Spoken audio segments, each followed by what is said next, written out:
Okay, so a little about Li Lin. Born in the 70s. She went to Brown and then she went to NYU for her MFA in film. Her first degree was in visual arts. And then in the 1990s,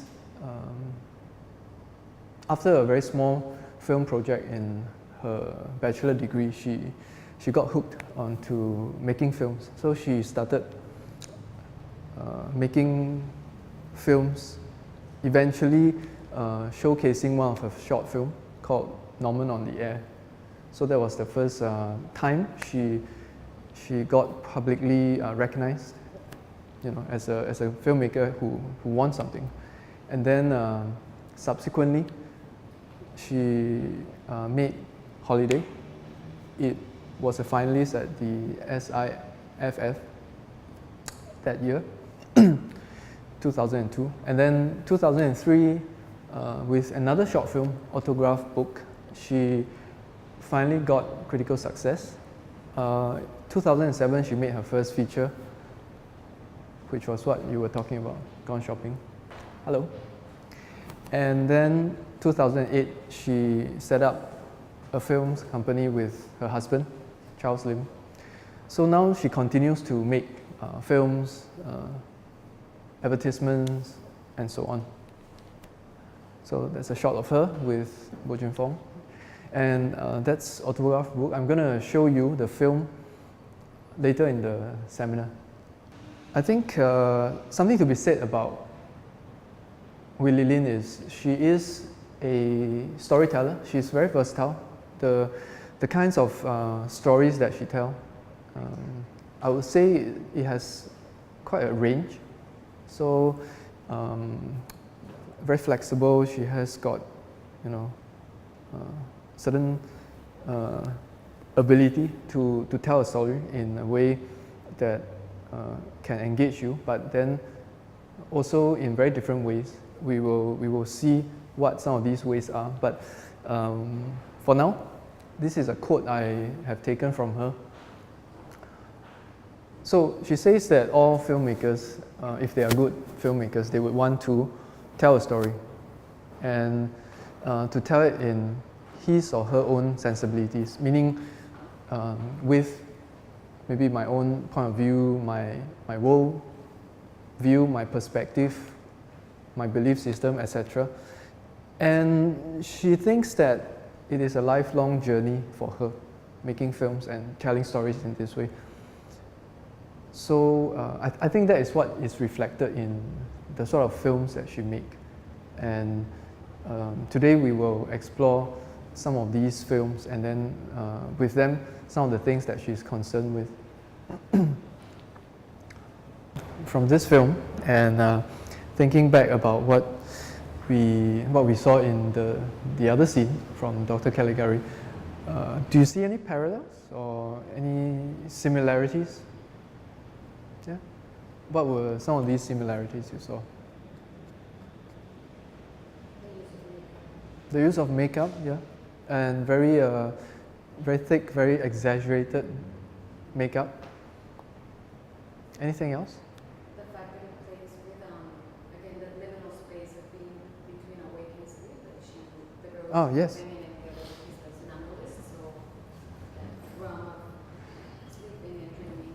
Yeah. So in the earlier film, you have the somnambulist, and then now you have this girl who goes into a dream, right? And then she encounters all these people who are not very human, and then they terrifies her, but then she's not very sure whether they are attacking her in her sleep or when she's awake. This film is officially her first short film that was being featured, in public spaces, and it also is a film about an imaginary world that this person, the protagonist Norman, engages in. He speaks about his life, his experiences, and then in a way that makes people very convinced, but in reality it may not necessarily be so. And so that liminality, that ambiguity again gets played out in this short film, okay, in a slightly different way. Gone Shopping, again, I would like to see it as another of a film which is very, which engages in the interiority of the human mind, and it gets into the thoughts of this protagonist who, is really a woman who's very lonely and who wants companionship and probably couldn't get it anywhere else. Therefore, she goes into a shopping center. What else can she go to in Singapore, right? So she goes into a shopping mall, and then she starts to find friendship and comfort and maybe even love, all in the same place. And as much as it is a critique of the Singapore society and our relationship with shopping centers, I think it's also a story that explores the kind of inner workings of our minds and the things that we do, and then how they influence the way we live and so on. So that's one aspect of Li Lin's film, which I thought was very interesting, and therefore I started it off talking to you about how she makes use of that, the dreamscape versus reality kind of approach to making films. And the other thing that I find a lot of times happens in her films is people always struggle, and a lot of times the protagonists, they are trying to get somewhere, they are trying to become someone, they have a certain challenge that they are trying to overcome. They're always trying to do something and to overcome something. And a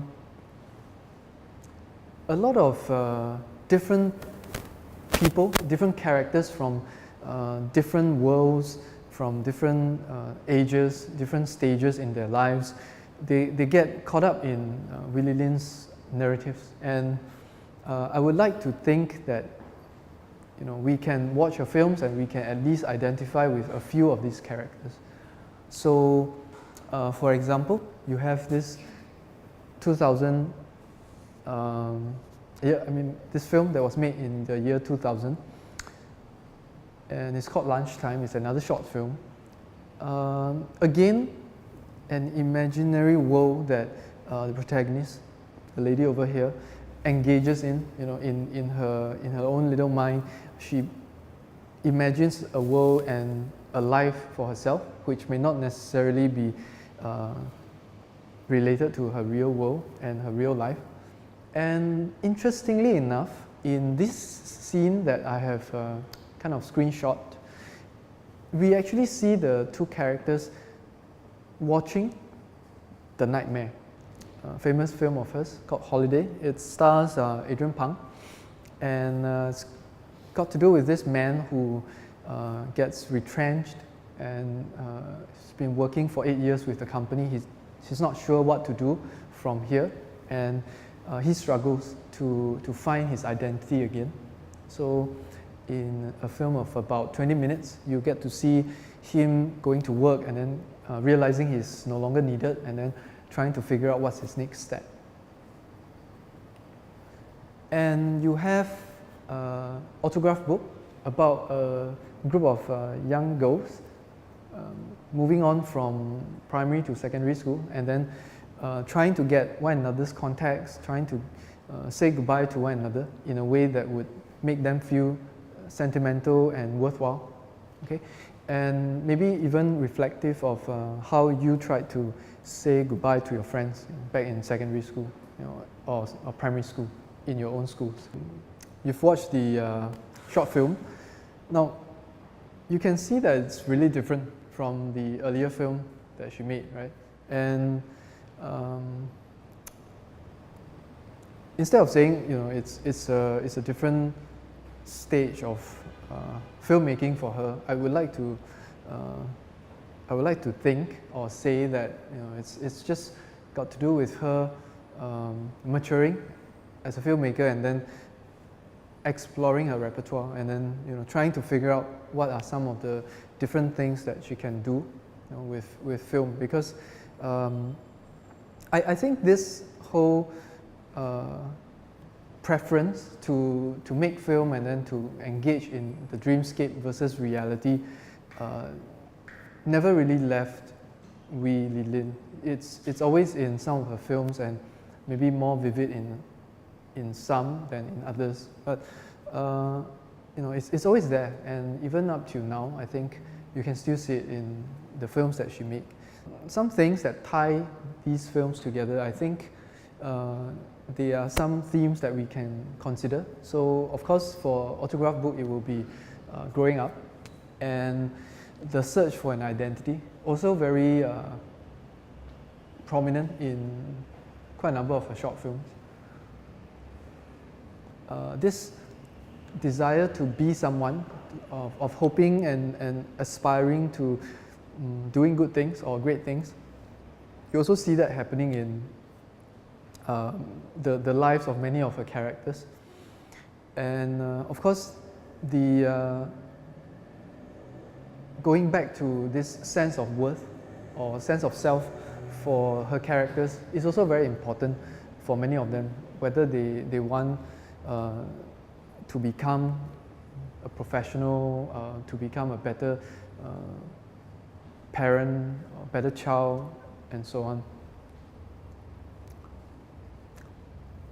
So with what she has been doing, I also think that Li Lin engages in a lot of social or socially meaningful projects, and apart from what she makes, I think what got my attention really was how good the English was compared to the English or the colloquial English that we have now. So in the 1980s, you have these kids, they are called Centerpoint kids, and they probably are like our delinquent kids that we have today, but maybe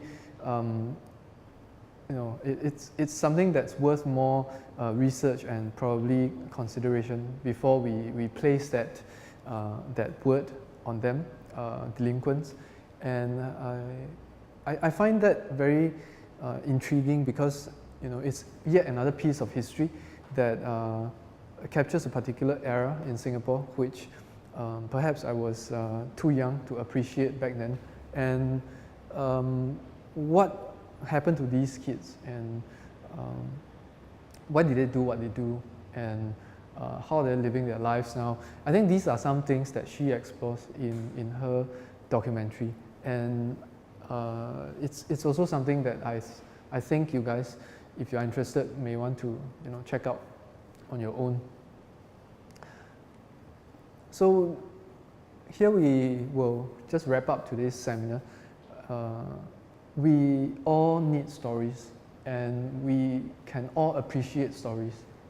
Okay, and what is important about stories is that they define the culture and the community that we belong. And this is also very important for us because it is what gives us our identity, and it allows us to see the community that we belong to, and what that is to us, or what that may mean to us. And most importantly, we are generally attracted to stories. So whenever someone says, here, just have a seat and let me tell you a story, you will naturally perk up, and then you will want to hear this person's story. And I think that is the value of Li Lin's art for us, which is that she continues, and she has already told a lot of stories, and I think she will continue to do that with her films.